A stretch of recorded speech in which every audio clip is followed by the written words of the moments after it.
Welcome. I'm Sarah Busey, and I'll be the moderator for the forum today, the Media Broadcast Network and Campaign of Political Issues. We have with us guests to discuss this very important issue. Craig McDonald, Director of the Montana Broadcasting Association and former Chairman of the University of Montana's Department of Radio and Television. Kelly McFarland Stratman, Senior Manager in the League of Women Voters Field Support Department. William Marcus, Director of the Media Center at the University of Montana, and that includes KUFM TV and PBS. Stephen Malley, Director of Helena Civic Television and organizer of MTTV, which broadcasts the Montana legislature. And finally, Joel Lundstedt, News Director for KPAC TV here in Missoula. We're all delighted that you're all here. You already know, but perhaps some members of the audience doesn't know, that the nightly news from ABC, CBS, and NBC are metaphorically the public square of America. More people gather each weekday evening, more than 25 million, more than any other three news sources combined. They're the equivalent of Rome's public forum, where divergent views are expressed, but more importantly, heard. Although audiences continue to decline for the network news as more and more people tune into cable or log on to the internet, still, this nightly news still remains the single most important source of thorough, balanced, and transparent news. And so it's no wonder that we're here today to talk about how the network news broadcasts political campaigns, because the way they do it is really germane and key to whether we have an informed electorate and whether we have a healthy democracy. The League has gotten together some questions and for the panelists, and at the end there will be time for members of the audience to ask questions. We'll begin with Craig. When we speak about the broadcast media, what do we mean? How does it differ from cable, the internet, print media, in how each delivers information to its audiences? Well, the simple answer to that is it's free. We deal with free over-the-air broadcasters. Once you have a receiver, whether it's a television receiver or a radio receiver, you pay nothing for the services that we provide. And with cable, with satellite television, with satellite radio, with newspapers, magazines, you're paying a subscription service. And so the way that free over-the-air broadcasters are able to provide the services that they provide is by taking airtime and making it available to commercial advertisers. And a recent survey by the Edison Media Research Institute shows that about 80% of the American public thinks that's a perfectly good trade-off. They're more than happy to watch and listen to commercials in return for a free service. Anybody else? Well, some of those commercials are good, and some of them are brilliant, but there's way too many of them. So I mean, I wouldn't dispute any of what we've just heard, but I would note that people are being attracted to other forms of communication media, partly because they're tired of commercials. And I think especially in the political seasons, not so much during prime time, comedies and dramas, but when it comes to politics, I hear all the time and I feel all the time that I get sick of the political commercials as a particular brand or a strain of commercials. But it is free and we watch it all the time. Well, you also have to understand that Congress has mandated that Congress gets to air those commercials. There is no choice in that. Yeah. Federal candidates have access guaranteed to them by the Congress, and I'm sure we'll get into that a little bit later. So given the fact once Congress says you have to take our commercials, there's just not a whole lot that the broadcaster can do about it. Well, and I think the reality is that Sorry about that. The reality is that political candidates want to advertise on broadcast TV. I mean, that's where the largest audience is. The amount of money is rising that's being spent on political advertising on cable networks, but it's still less than 10% of all the political advertising. So it's the place that candidates want to be. It's where they feel like they're being effective. One thing to add is, sorry, go ahead, Joe. Saying about the mandating the running of those ads. When the campaign gets into the final stages, last year we lost an average of 2 minutes out of our news during the day because we had excess political ads that had to be run. So it's less time for our content to get on the air. So that's how it affects me as a news director. And for a while, that mandated access was not as well known as perhaps it had been at one time, especially for public broadcasters. And in the election year of 2000, the Lyndon LaRouche people found out that that meant public television as well. And so public stations, both radio and television, began to be contacted by all of the people in the race to demand time on public broadcasting as well. And we had to accommodate them. We couldn't charge them because we're a non-commercial service. So we were caught between these two areas, and Congress in December of 2000 actually changed the law so that access does not extend to non-commercial broadcasters. That has also been interpreted by some people to mean that we're not even allowed to give away free time because there should be no political posturing one way or the other on public broadcasting. And in the 2000 race, we had given away a great deal of free time, a minute to every candidate in the races that we had selected. So it may have gone perhaps too far the other way for non-commercial broadcasters. Okay. Speaking of PBS and public broadcasting, William, speaking of public broadcasting, what differentiates the broadcast networks, the NBC, CBS, ABCs, from PBS and civic community channels, especially in terms of the standards, the FCC regulation, funding, public interest obligation? Well, I think that you need to include PBS as a broadcast network. I think it is a network of stations that reaches 98% of the public off the air, on the air, through the air in this country.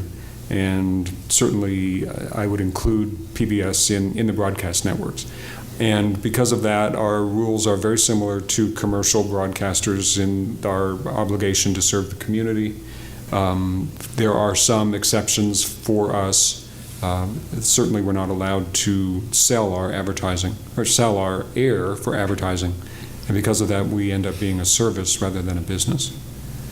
And then there are lots of difference between the broadcast networks and cable and how they are regulated.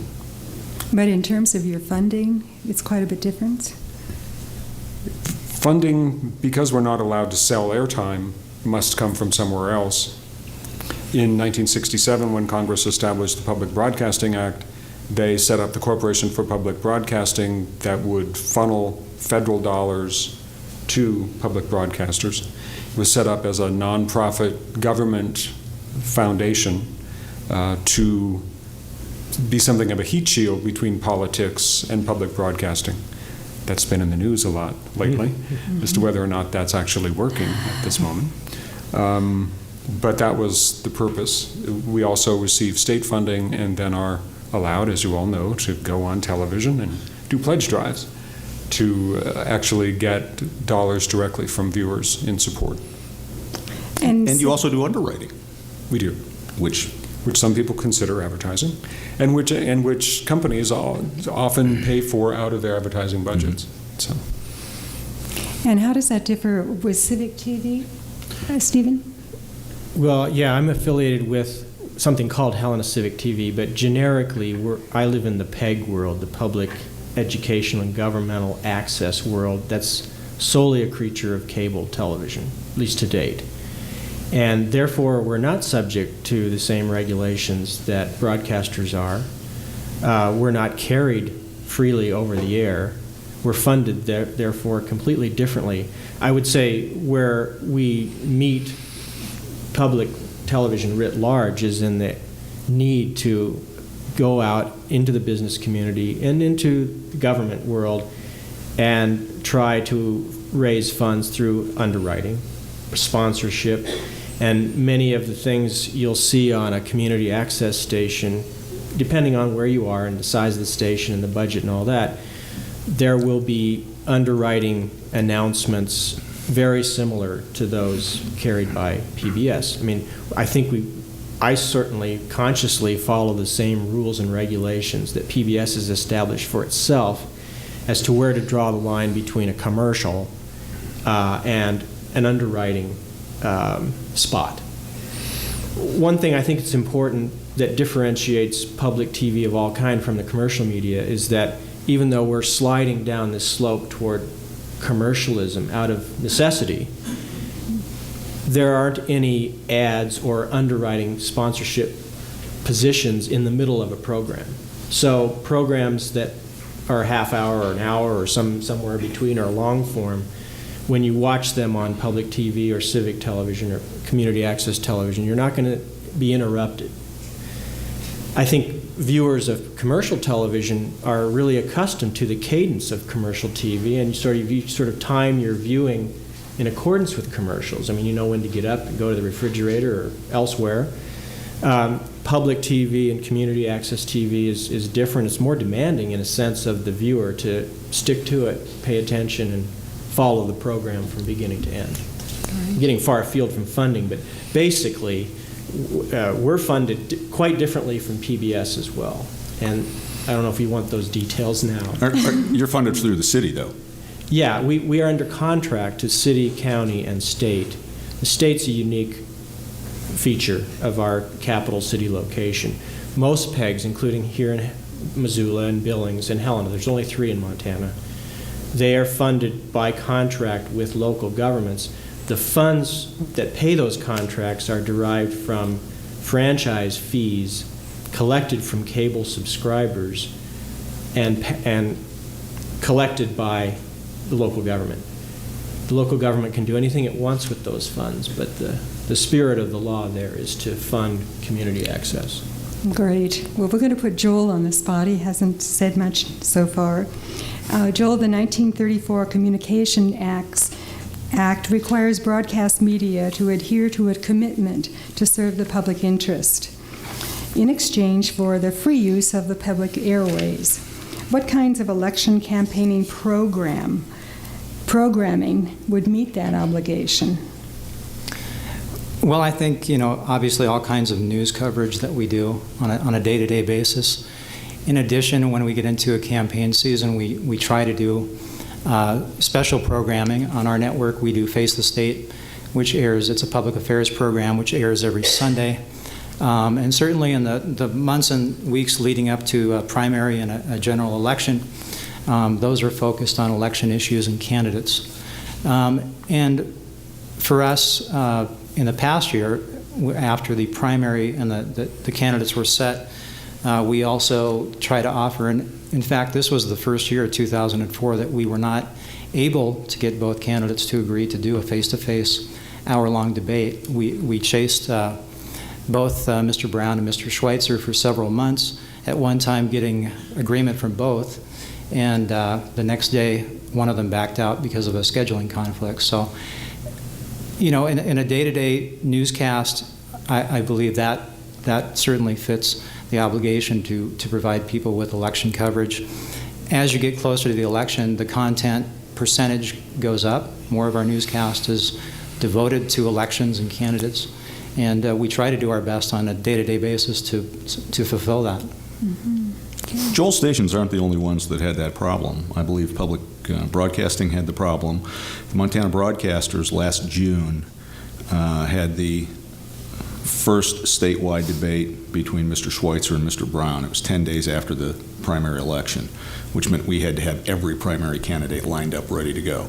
That was carried by every television station in the state of Montana. Many of them carried it live and then also carried it a couple of times in different time slots so that other people could watch it. It's the first time in history that any program has been carried by every television station in the state. We offered 2 more debates to do the same thing, and for the same reasons, they kind of never could quite figure out how to do that.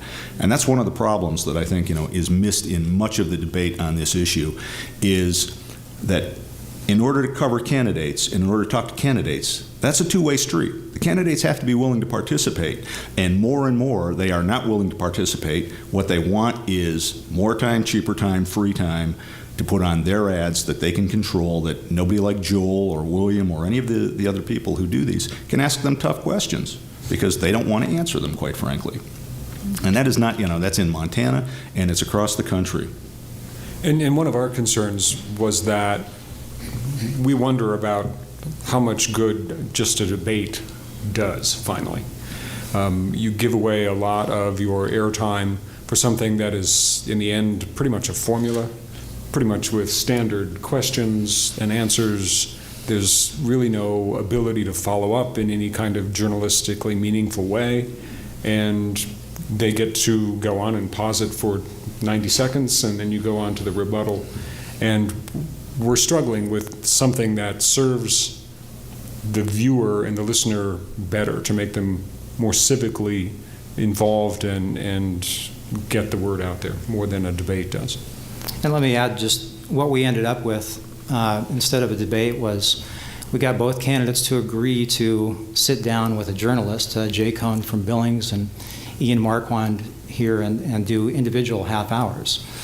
We couldn't get them in the same place at the same time to face each other, but they would sit down with 2 journalists and do a complete half hour. So that's what we finally got. We tried to make that as accessible as we can to people. We aired it 3 times. We aired it 6 to 7 Saturday night, then again that night at 10:30 to 11:30, and then again the following morning from 9 to 10, to try to get give everybody as much opportunity to view that as possible.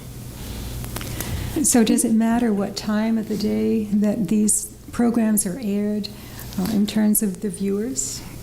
Well, people have their own particular viewing habits. I think our goal in that was just to give people 3 different opportunities to see it. Time-wise, yeah, prime time would be ideal, but I don't know too many networks that will allow local affiliates to take away prime time shows. I'd like to congratulate your station. It sounds like you did a great job, with that kind of coverage. The statistics that I have read, though, indicate that most local stations are not doing that. 56% of the local newscasts that aired in the weeks before the 2002 midterm elections had no mention at all of the elections that were coming up. And another study in October of 2003, I said that only 0.4% of all the programming that's put on has anything to do with civic affairs. So, I agree that there are problems in engaging candidates and so forth, but I think that there are other ways too. We were discussing just before this started that the National Association of Broadcasters and the League co-authored a publication to help get out the vote this past election in 2004, and it talked about a lot of different ways to cover the election. Obviously, people are hungry for information about candidates and issues, but they're also hungry for information about the process. We just had a session here at this league meeting about the implementation of the Help America Vote Act, and this has meant changes in the election process and system. And I think there are a lot of different ways to engage the public in the process beyond having to just work strictly with candidates.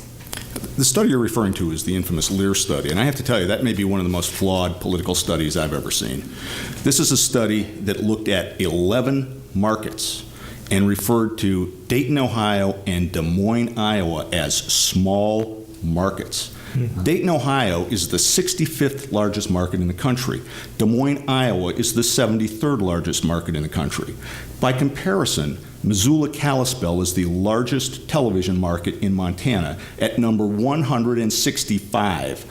There was nothing in Missoula, nothing in Billings, and certainly nothing in Glendive, market 210 out of 210. So to make a comparison and say that what's done in New York must be the same as what's done in Missoula is ludicrous. New York stations, I talked to a news director several years ago there, and we talked about this very thing. How do you cover local politics in New York? What is local politics in New York? They have something like 300 individual, discrete local government entities. You have the 5 boroughs, you have the counties, you have the municipalities, you have the school boards. That doesn't even count state government, and it doesn't count all of New Jersey, which is covered out of the New York market. Can you imagine trying to cover all of those council races, all of those school board races? There's not enough time in the day. If you gave everybody 10 seconds, you couldn't cover those races. So to say that because they're not covering, Westchester County, school board elections, means that that's not happening in Montana or Wyoming or Idaho or many of the small markets, is simply not. It is a very flawed study. Can't speak to the study, but I kind of hope and believe that Montana may be exceptional in many ways in this area of course we're exceptional. Coverage. I don't want to be patting Everything ourselves about on the back. Montana is exceptional, isn't it? But a couple questions that you've raised and a couple things you said. One is that all those jurisdictions in a complex, populous area like New York, I think ideologically they should be covered. And digital conversion may be the avenue by which more and more content can be fit into the spectrum and made available to people on a local basis. Because I do think politics is something people experience locally most of the time. And I know presidential campaigns are a thing unto themselves, but everything else deserves more attention. And I think there are technological changes underway now that will accommodate that. I would add, too, that, being in the relatively poor, non-commercial sector of community access television, one of the benefits of that, being small, poor, and nondescript, is a tremendous freedom to solicit candidates' interest, to pique their interest, and to put programs on at various times of the day. Because what we're learning, which I think affects everybody in television, is the segregation of the market. I mean, there is no mass media market anymore, really. There are seniors who are watching television at home during the day. There are teenagers who are never watching television when you think they ought to be, and watching it at other times when you think they ought not to be. There are the people in the middle who are kind of glued to the primetime newscasts, and that's a lot of us, middle-aged folks for sure. But one of the things that small-scale community television stations can do is repeat a lot of things. And when I say pique the interest of the candidates, I would just give you our own experience in the Helena area. This doesn't affect anybody outside of Helena, really. But in races for the state legislature and city council and city and county commission, because we're right there, we can have commentaries, for example, on cable stations, and those candidates pay attention. I mean, if they hear something they don't like said about them, they're a lot more eager to get involved in the real journalism that you guys are discussing. So we can kind of provoke their interest, and both parties, much to our delight, has seized upon the availability of basically free to them. They don't have to pay anything. It's a nominal membership fee. But both parties are now paid members of our community television station. They hold their political organizational meetings in our studio, and that's on television. And so they're using us in I think ways that serve their own interests, but also serve this interest of getting more time with these folks, whether they're running for office or whether they hold the office. When you talk about serving the local community, Montana PBS and Montana Public Radio certainly consider Montana to be part of our community. But on election night, we knew that we were live across the state. We serve cable systems from Sydney to Hamilton. And we knew that we couldn't cover the local races. We couldn't cover who was running for city council or whatever, or even to the districts for the House and Senate. So we made decisions that we would target a couple of those that related to term limits so that we could tell that story. But other than that, we stayed with the major races. And we built our whole coverage around that notion that the local stations in the communities would be the people who would have somebody at the courthouse sending back the notices. One thing that we think we will do next time is to have somebody in some key courthouses in Montana, because what was going on in Kalispell that night we weren't aware of. The fact that the entire election could have tipped the other way with those late results coming in, and we didn't know that there was a vote reporting problem in Kalispell. And I don't know who did that night. Did MTN know about it? Yeah. Well, we will return to this issue of local. Before we, Sure. I have one other point I'd like to make. Sure, Greg. When we're talking about this public interest requirement, I think it's one of the slipperiest discussions you can have, because this is a requirement that goes back to the radioactive 1927. And it's language that was pulled directly out of the Interstate Commerce Act that was designed to regulate railroads and the telegraph. It was thrown in because nobody knew exactly what to do otherwise. It has never been defined. And so when you say there is a public interest, who defines that public interest? Is it politicians? Is it the League of Women Voters? Is it Greg McDonald? You know, we have left that up to the Joel Lundstads, who are the news directors, to do that. The other thing that I would want to point out on here is this notion that broadcasters have been given this spectrum free in exchange for this public interest obligation. The 1996 Telecommunications Act no longer has any free spectrum in it. Radio and television stations' spectrum is auctioned off by the federal government. The money goes to the federal government. Recently, the most recent auction, there were 3 additional radio stations that will come into this market by the middle of the summer. The auction price on those 3 radio stations, before they build a tower, put in a studio, hire a person, it's almost $2 million in Missoula, Montana. Greg, this applies to new stations. What about the existing stations? Have they ever paid for the use of the airways? Well, the argument I think that we would say on that is yes, through almost 80 years of programming that has been news, it's been entertainment, it has provided emergency information. It is the broadcasters who established the Amber Child Abduction Alert Program to try to protect children. It is the broadcasters, and in fact, is the Montana Broadcasters Association that went to the state and said there is no statewide emergency alerting system, and we developed it. That's a public interest that is, I think, takes a certain amount of that. Okay, well, that leads us to the next question. The public interest standard has been eroded since the 1980s. Of the abandonment of the network's voluntary code of conduct, a simplified license renewal process, elimination of the fairness doctrine when one political party candidate spoke, then the other political party had an opportunity to speak, and the deregulation of industry. And the question is then, is this standard really needed in the age of cable and the internet, neither of which are required to follow it? And I will entertain. Well, I'll answer that first, even though it doesn't apply to me as much as it does others. And going back just a little bit, I mean, I am also skeptical about defining the public interest and who has that power. I think that is very worrisome. When you actually start thinking about it, it's difficult to resolve. On the other hand, I don't, and I know about the auction of the spectrum that's coming, and it's happening now, and it's to come. But I also think that commercial television has had a tremendous period by which they've profited greatly by the advantage of not having to buy it in the first place. So the profitability of the media is something to always keep in mind. And in that vein, it's political campaigns now that are propping up the profits of commercial TV as much or more than anybody else.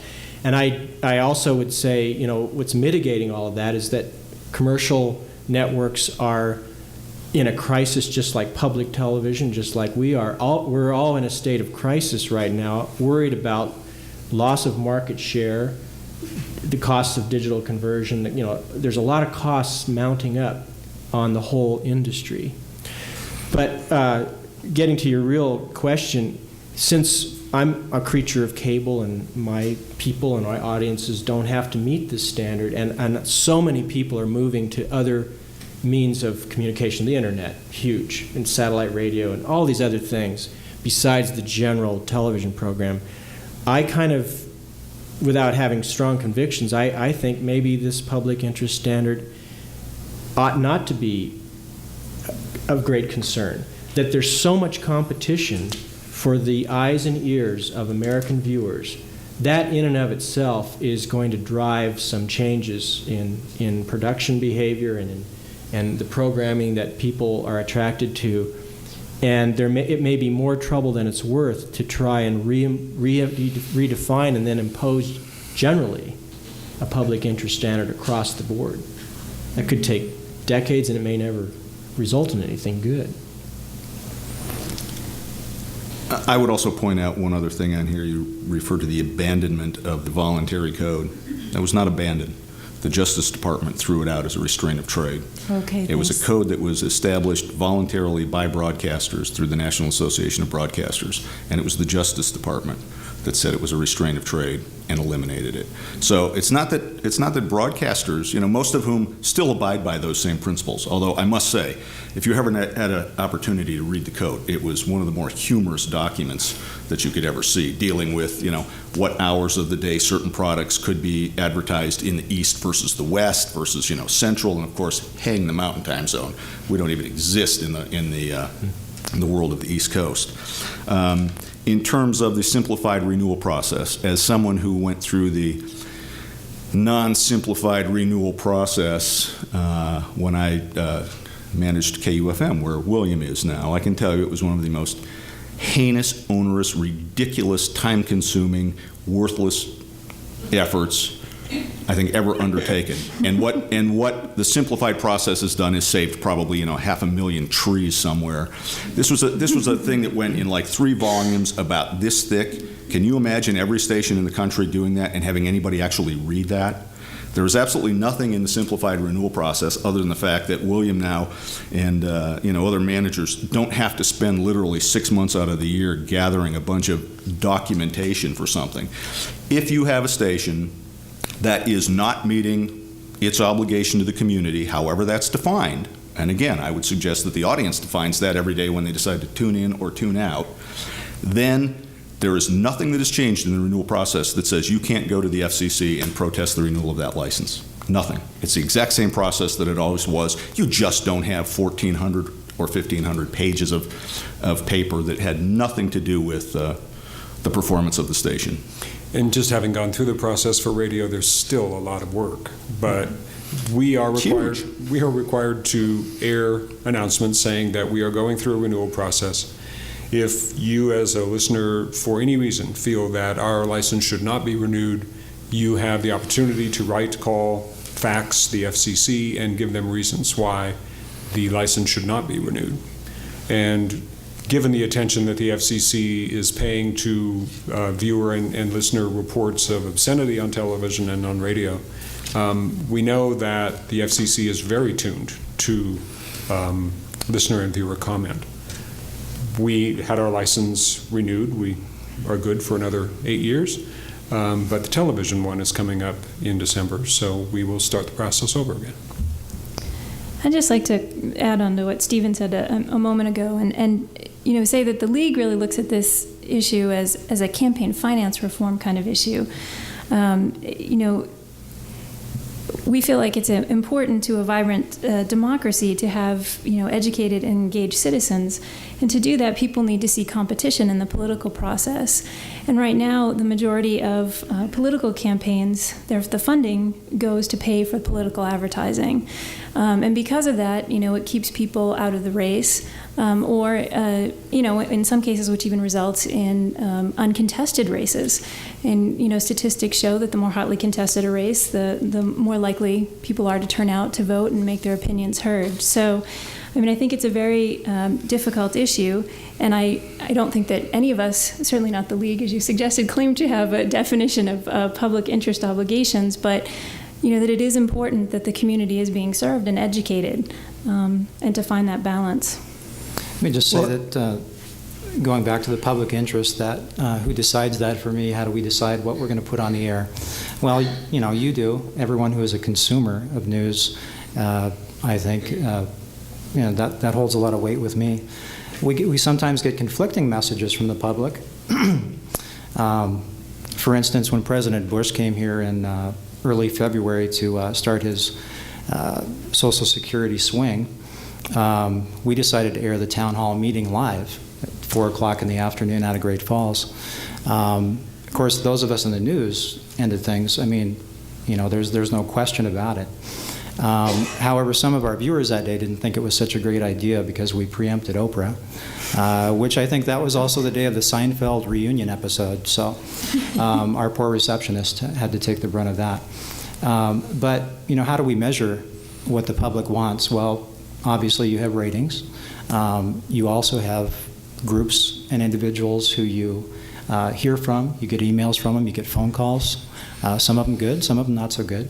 And you also have surveys that are done by professional companies that try to measure the interest of the local communities. And we take all that information, and on a day-to-day basis, we try to do our best to meet the needs.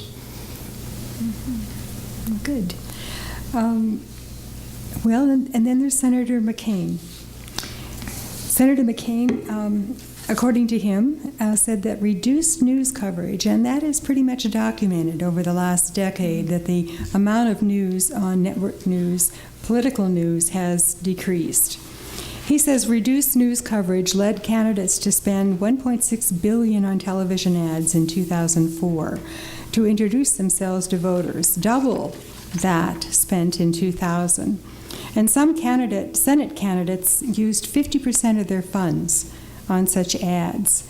And this brings up what you were saying, Kelly. Does this price qualified candidates out of the running for office? And does it leave the country to be governed only by the rich and richly supported? I like the way you've crafted these questions, and there's two more that follow there. Mm-hmm. Are elected officials diverting time needed to do the public's business toward perpetual fundraising to air TV ads? Do media corporations need this income? When I read those 4 questions, my mind went, yes, yes, yes, yes. It is pricing people out. It's diverting, the opportunity cost of those funds is huge. In other words, they could be much better spent than for political ads on TV.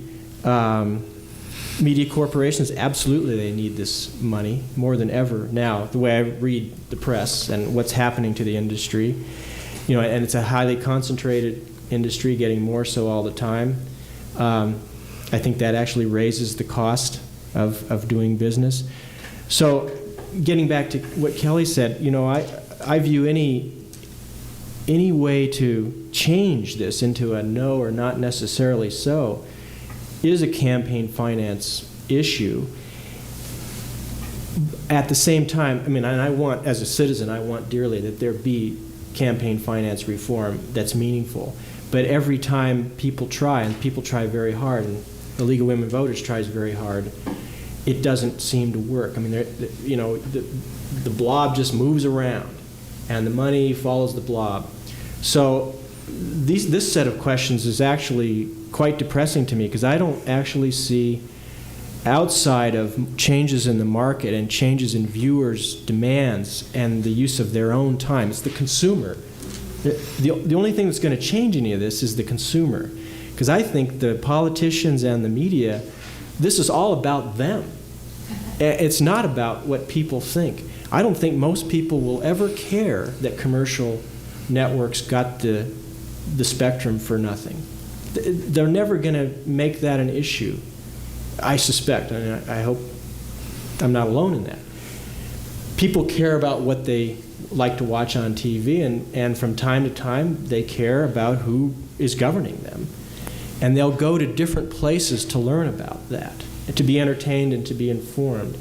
And again, I'm sort of going back to the same theme, that the diversification of the technology itself, which has many pitfalls to come, and it's fragmenting the market in many ways, and some of them are dangerous, I think. Nevertheless, it does give the consumer more choice and keeps the heavy hand of regulation at bay. So you're saying that campaign finance reform should not begin with the broadcast media? I think it's doomed to fail, even though it's well-intended and very well-crafted. It's complicated, but it's ingenious in a way. But as I read the details of the... We had campaign finance reform. John McCain and Russ Feingold wrote it. Yeah. And what did it do? It gave you Swift Boat veterans. It gave you MoveOn.org that, between them spent, $300 million. And that was John McCain's campaign finance reform. I mean, these are laws that are crafted by Congress to give themselves an advantage. As I mentioned earlier, Congress has given itself, federal candidates, absolute guaranteed access to go in and buy advertising time on radio and television. Not only do they get absolute right to buy it, they get to buy it at the lowest price that anybody has paid for the same time slot of advertising. I mean, that's kind of like, if Hertz buys 300,000, Ford Tauruses, a politician could go and say, I want to buy a Ford Taurus at the same price that Hertz, who bought 300,000 of them, gets to buy. Now, where else in the world do you get anything like that? It's just not going to happen. And if John McCain's latest piece of legislation with the Durgan Amendment put on it is tossed in there, they'll get to buy that Ford Taurus for the price that Hertz did, but instead of a Taurus, they'll get a Lincoln Town Car because it becomes non-preemptible time. Now, what happens when they do that is, and you get people like, again, and I have a hard time feeling terrible sympathy for somebody like John Corzine in New Jersey who spent $65 million of his own money to buy a U.S. Senate seat and then complained it was too expensive. I mean, come on, let's get real on this. But what happens is when the feds go in and do that, it means that the local candidates who do not have the same guaranteed right to access, they do get the same lowest unit charge, but they do not get the same guaranteed right to access, are the ones who get bumped off. There was a bill in the legislature this year looking at Montana campaign reform. And one of the issues in there, and one of the committee members questioned, in fact, the sponsor of the bill, had a lot of flaws in it because it was totally in opposition to what federal law says. But one of the committee members said, I'm tired of getting bumped by federal candidates. Aren't we just going to keep doing the same thing if we start giving ourselves these same kind of perks? And what happens is exactly what Stephen was talking about. People just tune out.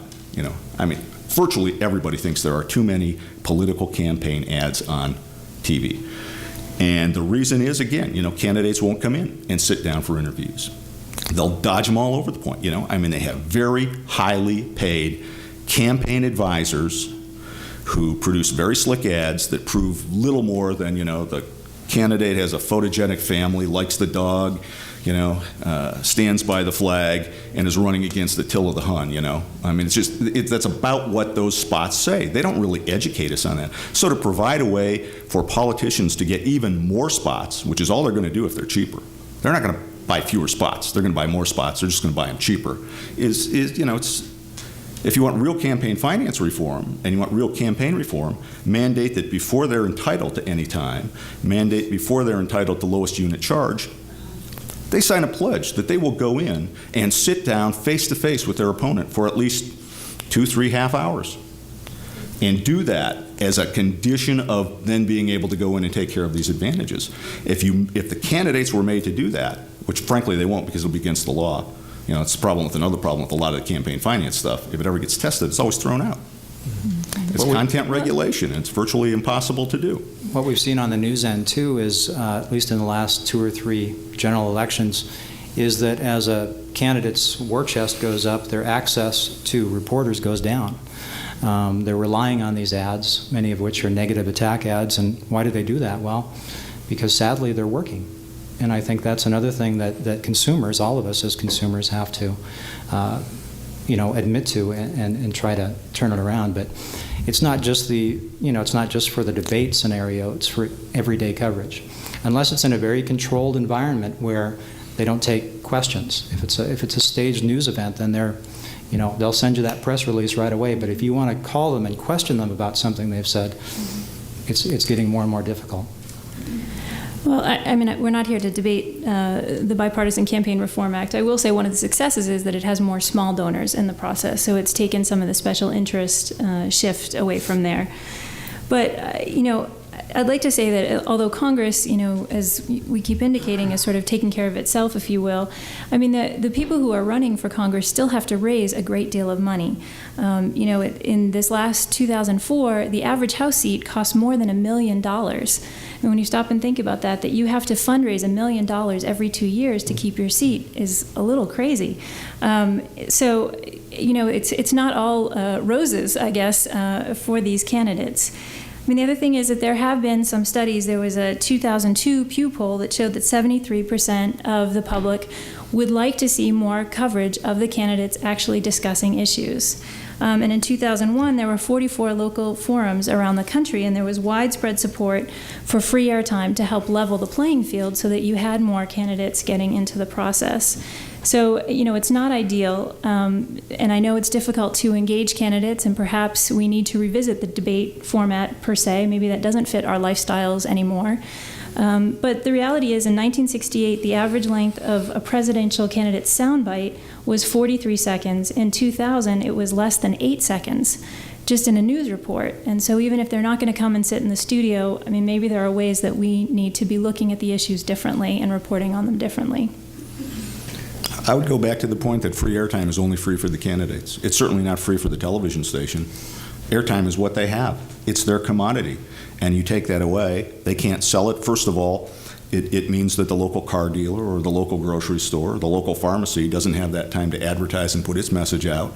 It means that the station's not making money to be able to pay the news staff and buy the new equipment and pay for the digital transition to the tune of, in most cases, even in Montana at this point, between $1 and $2 million, and just going up and up and up.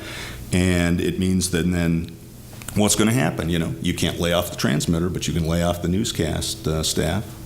You can lay off your salespeople. Who else is asked to give away their product to politicians? My concern is that the way the system is now, in the last 2 weeks of the November election, we lost 2 minutes of news time at 10 o'clock. If candidates are getting free advertising, what is that going to mean for our ability to actually have enough time for news in the future?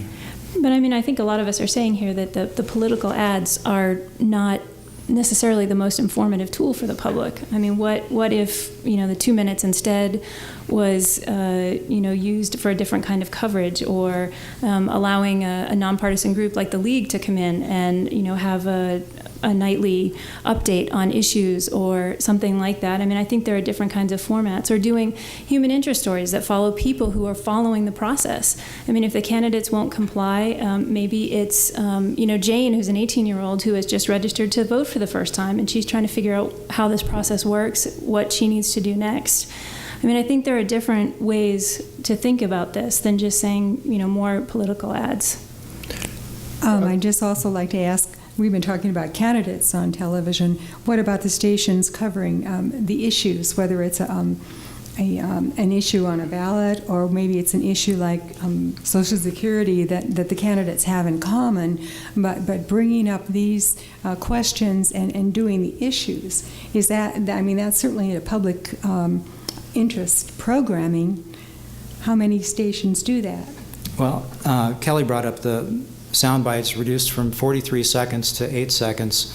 What we tried to do last fall was 2 weeks before the general election, we picked out 7 different issues, the main issues of the campaign, and instead of having sound bites, we gave each Bob Brown and Schweitzer up to a minute and a half to respond. So we had pieces in those newscasts that were anywhere from 2 to 2:30 in average range. That doesn't sound like a lot to most people, but in a nightly newscast, that's a big chunk of time. That's almost a fifth or a sixth of the total amount of news time out of that half hour. So we are trying to do those things, but you have to remember, even in an election season, there are other things going on that we do also have to cover that the public cares about. So you have to try to weigh there's a lot of stuff every day, even in a non-election year, that we don't cover because we simply don't have enough time. But we do try to make more time for those issues and not just do so much personality and sound bites. And your stations weren't unique in that. Your competition here in western Montana, Eagle did the same thing. They gave 90 seconds to every candidate who wanted to come in, and they put those on. It was a statement, why should we elect you? They were unedited, flat out. They don't get 10 minutes, but they got enough time. They could script them, they could write them out. And again, that's something that again, part of the problem with looking at national statistics that just does not connect to Montana. That would be a very, very hard thing to do even in the 73rd market in Des Moines, Iowa, where again, it's much bigger, there are more issues, there are more candidates, there are more House races, there are all those things that are in there that we don't have to contend with. And so I think our stations tend to do a better job with that. And I think that's true of our public stations as well. They have there is a considerably more freedom to being small, and it's, as Steve alluded to, being in that kind of public cable group kind of universe, you're a little less on the radar maybe, and you can try some things, and that's also true. And again, these are very small markets, and news is very expensive to do. There are advantages of not having a helicopter, so you can't break in to do car chases. William? Well, Montana PBS does not have a news department. Montana Public Radio, of course, does, and Montana Public Radio devoted a great deal of time during the election to interviews with candidates, bringing them into the studio. Again, we cover several large communities in Montana, Great Falls, Kalispell, Helena, Butte, and so we couldn't get down to the local issue level there, but we tried as much as we could in some of the major races in those communities. For Montana PBS, again, without a news department, we don't have someone who's covering that all the time. We do now have a public affairs producer in Missoula who, for the gubernatorial race, spent a lot of time with each of the major candidates, Mr. Brown and Mr. Schweitzer, and then put together a half-hour program, an hour-long program of 2 days with each of them to try to get at what kind of person they were, to get them off the talking book and meet them more as people. And I thought it was very successful. It was something that was an attempt to do something besides another debate. And we intend to do more of that kind of thing in the future. Well, so what I'm hearing... It's very expensive to do news. Opinion is cheap and facts are expensive, and I applaud the commercial stations in this state with the very limited resources that they have, the amount of local coverage that they've done. It seems to me that we're saying, at least several of you are saying that you would not support Senator McCain's Our Democracy, Our Airways Act because it would place a spectrum user fee on broadcasters and therefore give vouchers to candidates to come into the stations and essentially exchange those vouchers for free airtime. That's what I'm hearing. But I'm wondering if you aren't already fulfilling another part of this bill, which says TV and radio stations should air at least 2 hours a week of candidate-centered or issue-centered programming before the elections. Aren't you already doing that?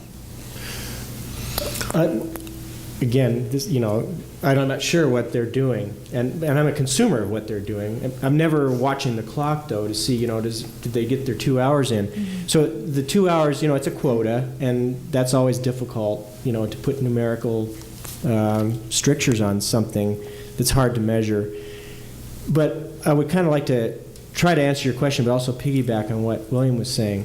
And generally, I suspect that public affairs programming, and we're focused on elections and politicians, but public affairs programming in general doesn't have a huge following in the United States. Commercial television doesn't do it very well, generally speaking. Public television can't do enough of it, and the way they're funded, that part of their budget is flat. It's not growing. It's likely to be decreased. And there's a lot of reasons for all that. And this is going to be a self-serving comment, but public affairs television by small local cable stations is cheaper, easier, and smaller. I mean, the volume can be increased greatly at no great expense, as long as it's a local community service. We're not aspiring to get beyond our jurisdiction and inform the whole nation about what's going on locally. So I think local community cable stations, I'm not saying they're doing this. We are consciously trying to do this in Helena because we're the capital city, and there's a few others like that. But we have this opportunity to really run down this path of public affairs programming, and it will be cheaper and it'll look cheaper. It'll sound as good, but people will watch it not at the exclusion of a series, even a news program on the commercial networks or a program they like on PBS. They'll watch it specifically because they know who they're looking at. They have a vested interest in watching and listening to these people because they're close by. They're themselves in some cases. And then lastly, I would say with KUFM radio, I mean, I'm a junkie for KUFM radio, and in Helena we get the Billings public radio as well. We're living in a kind of a radio wonderland. And I find radio to be a superior medium for public affairs programming.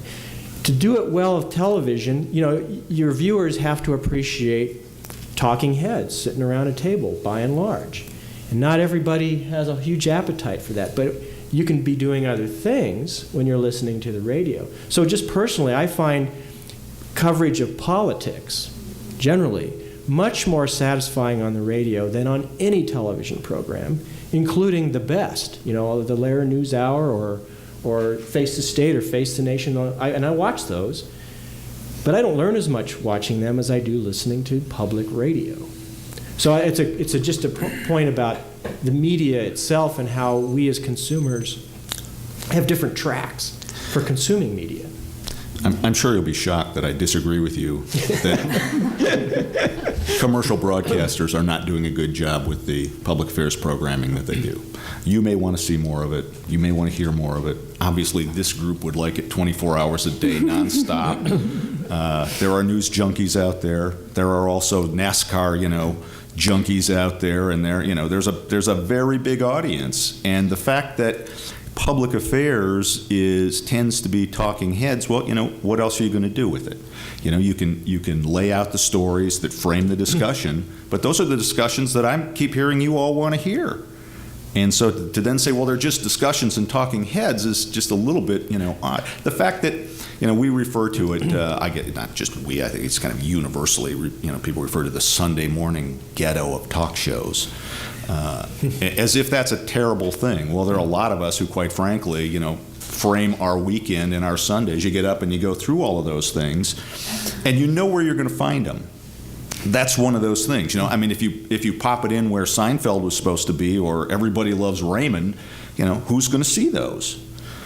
Without a lot of promotion, and even then, during elections, sometimes that happens if it's a very large program that. But the notion that these things appear on Sunday morning that somehow denigrates them, I just find silly. Because if you don't want to watch it then, who knows how to program the timer on their VCR? Once we know how to do that, you can always record those programs, listen to them, analyze them, or now the infamous TiVo them, and do the same thing. And that's something that a lot of people, just in terms of time shifting, and that's that will become more and more. One of the things that I think I don't want to jump too far ahead, but I know we're going to talk a little bit about this whole digital conversion and what that means. Other than bulldozing large sums of money into manufacturers, it means there is a potential. There is a potential, not a guarantee, because Congress and the FCC have not put into motion the mechanism that would allow it for Joel's station and for every other station to multicast on a single channel, which means they could still have Everybody Loves Raymond on, and on that side channel put on lengthy political programming or local sports programming or enhanced weather. All of those things are possible out there once that conversion comes about. But it's not anywhere near that, with the exception of having spent a lot of money at this point with no way to recoup any of it. So Maybe at And- the end we can. Yeah. And the same thing's true with radio, digital radio, Right. which will allow multi-channel casting even on the same frequency. And not even in multicasting on the air. When we broadcast the governor's State of the State address in January, Joel called me and said, would it be okay if KPAC streamed that on our website? And I said, sure. We had a discussion of whether KPAX wanted, or MTN wanted to simulcast with us. And because it was 7 o'clock on a Thursday night, the answer was no. They couldn't afford to do that. But yet they were willing to use other means, other digital means, to make it available to people. And I appreciated that. And I think more of that kind of thing is going to happen. Yeah, I mean, I think this is a really exciting time for this whole area. I mean, there's so much changing, and there's so many, opportunities, such as connecting, online and things like that. I just wanted to clarify what Sarah said, that the League has worked in support of the Our Democracy, Our Airwaves legislation when it was last introduced. It has not been reintroduced in this session of Congress, although we expect it will happen soon. I mean, one of the things that is being closely looked at is this voucher system, and they've had some think tank groups review it and so forth, and they're tweaking the language, and that's what's the holdup right now. Senator McCain and Senators Feingold are both very much committed, to the issue and remain so. So while I think all of these ways of perhaps doing things differently, and that was my point before, are good and interesting, I know there's no escaping political advertising, and I certainly was not trying to imply that it was bad across the board.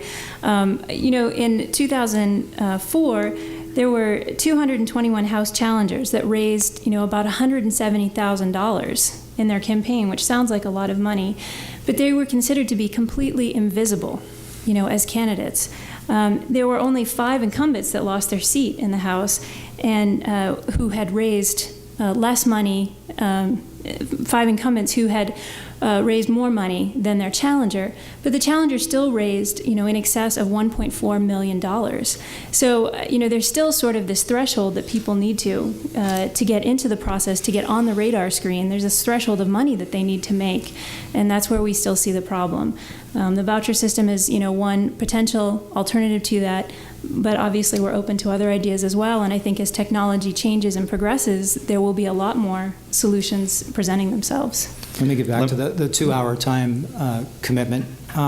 Just doing the math real quick, if you look at our 5:30 and 10 o'clock newscasts, which are the most watched during the week, total news time when you strip away sports, weather, commercials, roughly there's about 2 hours and 40 minutes total in those 7 days. Granted, you're going to have to look for creative and alternate ways to get some of that content in there. And, as William mentioned, the simulcast and the cooperation with Montana PBS was great. I think one area, too, where I've always wanted to do a better job was in covering local races, Senate district, whatever. But because we're broadcasting from Canada down to Idaho and, westward in 9 counties, it's difficult to try to do anything meaningful on a small race in Eureka and make it relevant to your audience here. But use of the internet, I know that's limiting that availability to people, but I think that's really where we can be more creative. We can offer some of those things to people. We can cover those races. We can have, make it user-friendly. You just go in, if you're in House District 14, you click on that, and you can hear both candidates present their sides. So that's exciting to me. In the next couple of years, hopefully by 2006, I think we're able to do some of that stuff. I'd like to suggest why the League of Women Voters should be opposed to the Our Democracy, Our Airwaves Act. And I know you don't want to hear that, but I'm going to tell you anyway. I definitely don't want to hear it, but please. Terrible piece of legislation. If you want, and I keep hearing you want meaningful discussion on local issues and local races. Our airwaves, our democracy will take, literally it's John McCain putting his hand in the wallets of every broadcaster in the country, extracting the profits from their station, turning around and giving it to his friends in Congress. Not $1 of that, and it's $750 million is what they're looking for. Not $1 of that will go to any local or state candidate. I'll tell you exactly who it goes to. Candidates for federal office, the U.S. House of Representatives, the U.S. Senate, and the presidency will be eligible for an aggregate total of $650 million in vouchers. Again, those are dollar bills that came out of broadcasters' wallets, by the way. They're not vouchers. Political parties, the Republican Party and the Democratic Party will be entitled to $100 million. Nobody else. Candidates for federal office and the two parties. And where is that money? What are those vouchers good for? They're going back and buying more political advertising that, you don't want, and quite frankly, neither does most of the rest of the public, because it really doesn't mean anything. Most of it's negative. People don't want to hear it. Although, every study shows, everybody says, I hate that negative advertising, and who do they vote for? The person with the most negative advertising. Just amazing, isn't it? That does nothing for local candidates. It does nothing for local elections. It does nothing for issues. It's nothing but a federal grab of somebody else's property. And we'll give Kelly some time. Absolutely. To run out the door? Or no? Well, I mean, I guess, again, the League supports us because, we want to see more people engaged in the process. And we're trying to think of ways to level the playing field. Now, I'm sure we all wish that there was a way that we could blanket something like this across every race across the country, but that's not feasible. I mean, the place to start is at the federal level. I mean, it's what the Congress has the ability to regulate, and so that's where they're starting. Again, I'm going to throw out another statistic that I'm sure I'm going to hear about, but I have seen an FCC study that showed that broadcast stations in large cities, and I'll qualify that large cities, have an average profit margin of 46.2%. So while I know this will impinge upon the profit margins of stations, it's my understanding that almost every station is profitable, and it's not a huge amount that would be coming out for the spectrum usage fee. So we feel like, as an organization, that this is a very worthy thing. It's a place to start, and it's a place to try to level the playing field, as I said, to get some of these quote-unquote invisible candidates who are still spending a great deal of time raising $170,000 or more, and they're not even on the radar of most people. And also, the voucher system is based upon small donors. So getting donations from small donors, not from corporations, not from corporate interest and so forth, and this from special interest groups. This is meant to get more people in the process. And the more competitive races, people are engaged more. They come out and vote. The issues get talked about, and we feel we'll have a healthier democracy. Well, let's just move on here. We have a couple of other topics to talk about. One is about consolidation of the media companies. The 1996 Telecommunication Act and subsequent FCC rulings have allowed media companies to merge. They've created huge corporations like Disney, Viacom, and Time Warner. Your TV newscast is not sponsored by Disney. It is produced by Disney. And they own not only broadcast TV stations, but cable, radio, newspapers, movie, cell phone, and outdoor advertising companies. Once 50 media companies dominated the industry.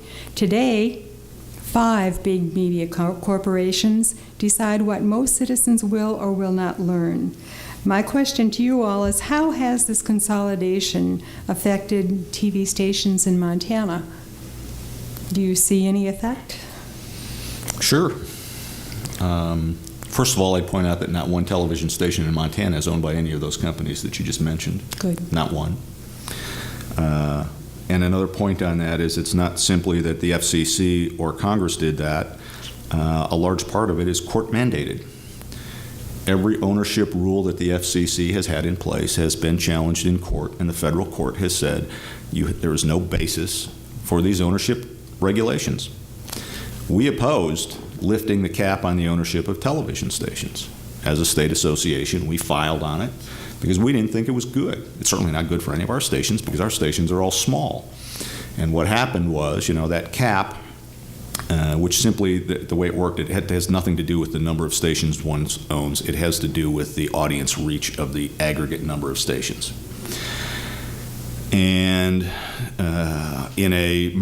without getting into all the details, but there was a merger of two companies, put one of them over the cap. They agreed initially to divest themselves of some things when they got the thing approved by the FCC, and then said, why are we doing this? So they went to court. The court said, there's no basis for it. Told the FCC, come back with rationale that is meaningful, that there's some reason for that. I'll tell you what the biggest problem for our stations in terms of on the television side, and we should probably talk about radio too a little bit on that. And the reason we opposed it is, ours are small stations. One of the things our stations would like to do, again, with television stations historically have received payments from the networks to carry programs. They were given those payments because they delivered your eyeballs to those programs, which they then sold to advertisers. I mean, it's a very simple model. It's the way broadcasting's worked for 78 years, first in radio, then in television. As of next year, the last of the network compensation will be paid by CBS. Networks will no longer be paid to carry those programs. And the reason CBS can do that is because they now control a larger piece of the national pie because they have more stations beyond that ownership. And clearly that's not good for small stations. And ours are all small stations. If I were representing New York, I might feel differently on it. But we don't think that's particularly healthy. It also has, Joel also alluded at one point to the fact that, maybe this was going to be on at 7 o'clock, and, we can't preempt that. Preemption, although it is specifically provided by the FCC, station is totally theoretically in charge of everything they put on. And yet, if he tries to preempt CBS programming, CBS is going, they'll lose their affiliation ultimately down the road. Our stations went to CBS when they said we're getting rid of network comp. They said, well, okay, maybe we'll put on a movie on Saturday. We're gonna increase our local morning news from 1 hour to 2 hours and dump your hours so that we can sell it. They said, fine, we'll find another affiliate if you do that.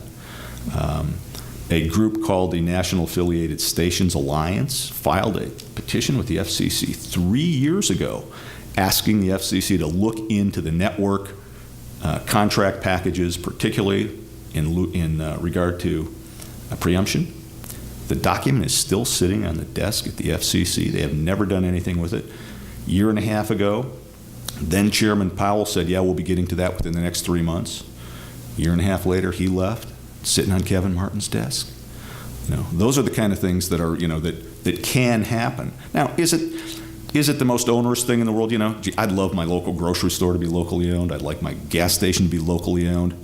I'd like my bank to be locally owned. We have a locally owned bank. We've got like 400 banks in Missoula, I swear, and I don't know any of them are locally owned. That's the way. It's the way of the world. And is it better? Not necessarily. Is it worse? Not necessarily. Certainly different. And that's the challenge I think that we all have, and that certainly Joel has. And I think William, to an extent, PBS is not exempt from any of this either. They're a player, and Steve's, we're all players in this kind of big sandbox of media, and trying to figure out how that works, and who's responsible to whom and for what is part of the problem. My view of this, which is in accord with yours generally, but I just come at it from a different angle. I believe that the situation you've described in your question and what Greg's been talking about in detail is ominous. I think it's one of the scariest trends in our country. And yes, globalization and centralization and big stores and all that, we all deal with that in our own ways, and some are for it and some are against it. But I think in the area of the media, this is tremendously risky time we're in. I think this consolidation of the commercial media is bad. And politically, it's bad. And along those lines, I just am in a state of existential despair about campaign finance reform, period. Money is driving this country into places it ought not go. I don't want to live in that sort of society. So I'm feeling very resistant to all these things, searching for tools and guerrilla tactics that have some dignity associated with them, and not national legislation and not FCC regulation. I think those things are bought and sold. And we're not going to fix or reverse this trend that way. I can't say I know the way to do it. But I won't repeat it again. I think the case that we can make here in Montana that it hasn't affected us that much, that's true in all these areas, even with banks and box stores, but that's coming. you know, our space, our niche in the economic space of the United States is so small. We're still such a backwater in so many ways. We're the last to feel the brunt of this in many ways. But it's still coming. We have some time to be creative and collaborative in some way between public and private. I think that's another thing we can talk about down the road, is how to share our tools, our resources, and achieve the goals of the League of Women Voters, as well as the goals of our businesses and our operations. I think that's another virtue of being small and under the radar generally. You know, Montana doesn't count for much in so many ways, and that's a good thing right now. You know, the other side to this too is that these things don't always work. Clear Channel, you know, the big evil corporate 500-ton gorilla that everybody likes to beat up on, owns some stations in Missoula, owns some stations in Billings, owns stations in Shelby, Montana, if you can imagine. That all came about as a result of the Telecommunications Act of 1996. It used to be you could own 7 radio stations, 7 TV, 7 AM, 7 FM, 7 TV stations. But the fact is, before 1996, nearly half of the radio stations in this country were losing money. Now, if you're losing money, you're not going to do any programming that's local. It just isn't going to happen. So what it allowed was that some of these stations could then share staffs. They could, you know, do things.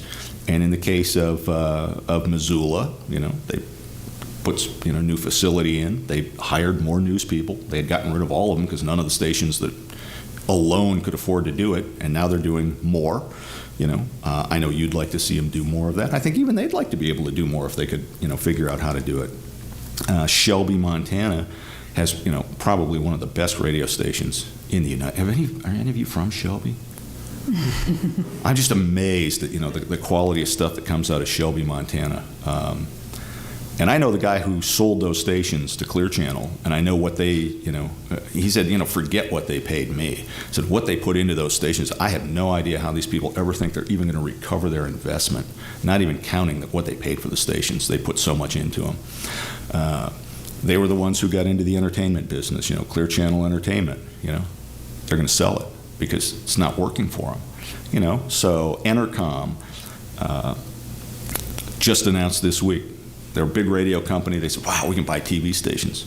All their TV stations are for sale. So it's not our job, you know. So then it may look like there's this great thing out there, but it doesn't always work. And a lot of them are suddenly realizing that Clear Channel's selling off some of its radio stations. They're selling their entertainment division. They're, you know, so it's and they're selling it at a hellacious loss. I hope none of you had stock in that one. Well, this is the time that we've allowed for questions from the audience. We have other issues we haven't covered, but we would like to see if there are some questions from the audience. If you'll come to the microphone, you'll need to turn it on.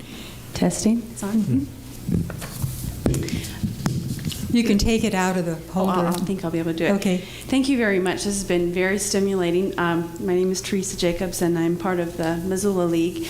One of the things that I think about is for the stakeholders, the common citizen, you know, and the League is interested in civic engagement of the common citizens, and you look at voter turnout, sometimes it's, you know, 9.5% or 10.5% for local school elections versus what we had in the last federal election. One of the things that I'm thinking about in reaction is it's a maze in order for people to cover all the issues, you know, from the public as well as the media, that there's so much information that becomes a new challenge in today's culture and society. And I was thinking about starting with the end in mind, and I'm thinking about the role of government, media, and citizens. And of course, the League is part of the citizen, you know, good government. And I'm wondering about the idea of trying to cover the ballot issues, and if the League or another entity, maybe the stations getting together and saying, here's the ballot you're going to look at, and these are the different stations covering this aspect on this scale and this scale and this scale, because there's a lot of overlap and a lot of wasted resources. I just want to know what you think of that idea, whether the stations they're looking for their own market share and their own style and their own regulations, whether there is that kind of capacity for cooperation and overview for the sake of citizens who can just be simply overwhelmed and distracted by entertainment. Would anyone like to address that? Well, I think the challenge is in finding the time to do a reasonable job. That's why I think that the advances in technology, specifically the internet, as far as cooperation, I think that anytime you get government involved in the process, as a journalist, you have to be a bit wary. You have to be independent. I don't know if you're familiar with the video news release controversy that erupted. Health and Human Services crafted a news release that they presented as a news story, and unfortunately a lot of stations ran it as if it was a legitimate news story. I think that's why we have to be independent. It's, as I said before, it's a difficult thing for us to give adequate time to cover some of these forums, to go in depth on issues. But I think we're trying to be more creative in covering those issues, and I think we're looking for alternate ways to get them out to the public. And it has to be a thing, too, where one of the advantages of the internet is that people can do it on demand. They can do it on their own time, and if they're really interested in it, they can be the ones that make the effort to go see it. Whereas if it's on a newscast, it's probably going to be more of a minute or 2 minutes, and they may not get the substance that they want. And we understand that, and we're trying hard to find a way to be able to give that too. Another question. I'd just follow up on that and say that, again, the publication that the League did with the National Association of Broadcasters in this last election, I think had a lot of information in there, and also offered the League services in a lot of capacities, things that we're already doing that I think, again, it wouldn't be without cost because we would need to work in cooperation with the news stations and so forth. I also know of cases in California and in other parts of the country where League members are very active with the community access stations, serving on their boards or working in programming and things like that. So, I think the League does realize that all of these things can't just fall from the sky. That we need to, if we want these kinds of things and we want civic engagement and participation, we need to step up and be the first ones willing to do some of that, to roll up our sleeves and get in there. Programs like dnet.org, our election website and so forth, we made available to a lot of stations that connected to it. And so we realize, that there's been some areas of cooperation, and there are certainly areas where we can expand that. The League also historically took a very major role in the formulation of the original debates, and that's because of some very antiquated, absurd federal laws that prohibited stations from doing those, sponsoring them themselves. And that's one of those things where I think perhaps the League, because you don't enjoy that franchise exclusively anymore, has maybe stopped thinking about doing it at all.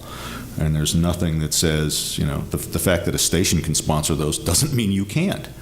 You can have forums, and you can go visit with Joel and his, colleagues at the other stations in your communities. I think that's one of the things that, I have to wear a lot of different hats, and some of it's advertising and some's political and all of that. But I tell people all the time, it's a simple thing is, you've got a PSA about voting. Mm-hmm. You want to get it on, don't put it in the mail. Don't. You know how many hundred of those things show up every day? Get somebody in your town, you guys have chapters all over, you call up, you make an appointment, you walk in, you hand it to the station manager, and you say, this is important. And you have a little fact sheet with it, and I guarantee you, it's not going to get thrown away. But you put it in the mail, it may get on, it may not. I want to thank you all, too, today. I learned an awful lot, and I really do appreciate you coming here today. My name's Nancy Maxon, and I'm in the Missoula League. In this last election cycle, this last federal election cycle, the 527 organizations, the MoveOn.org, the Swift Boat Veterans, et cetera, poured thousands, millions of dollars into the campaign. And I'm wondering what you felt, or if you feel that impacted the news that was reported? Did it shift the balance? Did it make news less or more accurate? I'd like your comments, please. Well, since the national treasure for the swift boat veterans lives in Missoula, we did follow up on that angle and got some balance to it. As far as whether it, shifted the news content or what we did, I mean, obviously we did a story on that, but, we tried not to focus on issues like that too much because, I'll tell you, we got inundated with calls from people who were sick and tired even when we did that story where there was a local tie-in to it. So I think, every day we talk about these issues. We don't specifically try to keep going over the same area again and again. But, it doesn't impact our feelings. We judge everything the same every day. Is this a news story? And some of them, some of the 527 ads, I think were very newsworthy because it was a new phenomenon in the campaigning. My observation on that question is that those organizations, those two in particular, had a tremendous effect on the election itself. And the fact that they did is illustrative of how, relatively speaking, standard network news organizations are losing their clout. And it's no fault of theirs.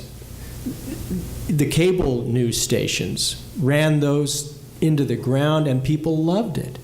They ate it up, So to me, it's a great question about the diversification of the media and people's use of it, and the consumer trends, and the lack of balance and fairness and all that's so much in evidence in the cable world.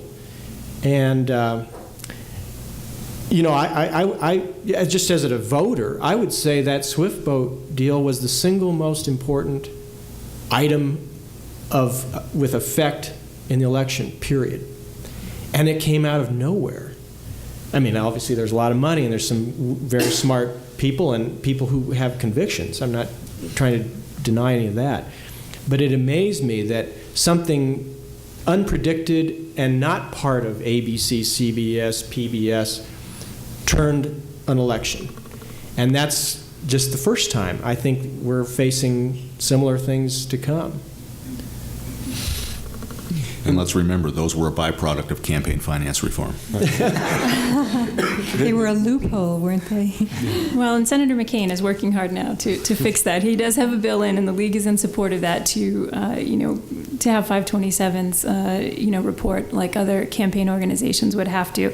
Now, I'll admit it has been amended, and I'm not sure that the amendments are going to do the bill any good. But okay. I was just going to say that it puts forth the point that people are looking for someone that they can trust. And when you put an ad out like that, I think everyone who has standards struggles to expose it or find the facts behind it, and it just enters the cycle and is churned over and over and over while people try to illuminate it, and in the meantime it's being talked about, and that's all the proponents really care about, is that it be talked about. So you kind of get caught up in their own agenda and get torn along by it because of your standards. I suggest the other thing is that people are looking, not all people are looking for someone they can trust. They're looking for someone they agree with. It's why is there this split between, Fox News, fair and balanced, which, one camp will say those are the most conservative right wing, and other people say CNN's left wing, and, it's all, we bring to it our own backgrounds and perspective. And, people pick, they read the magazines that they happen to agree with or that they like. We won't even get into the fact that you can pick a newspaper of your political persuasion anymore because there aren't any. There's one newspaper towns everywhere. You have a choice in Missoula of 12 commercial radio stations, 2 non-commercial radio stations, cable access, 5 TV stations. You have one newspaper. One daily newspaper. Well, these have really been insightful comments, and I agree with Nancy. I think we've all learned an awful lot from the forum today. I really thank our participants for your input in this critical issue. I'd also like to thank our sponsors, the League of Women Voters, the Montana Broadcasters Association, Montana Citizens League, and Footbridge Forum. The forum was underwritten by a grant from the Campaign Legal Center via the League of Women Voters Education Fund. The forum will be aired at a later date on MCAT and Helena Civic TV. Thank you all for coming.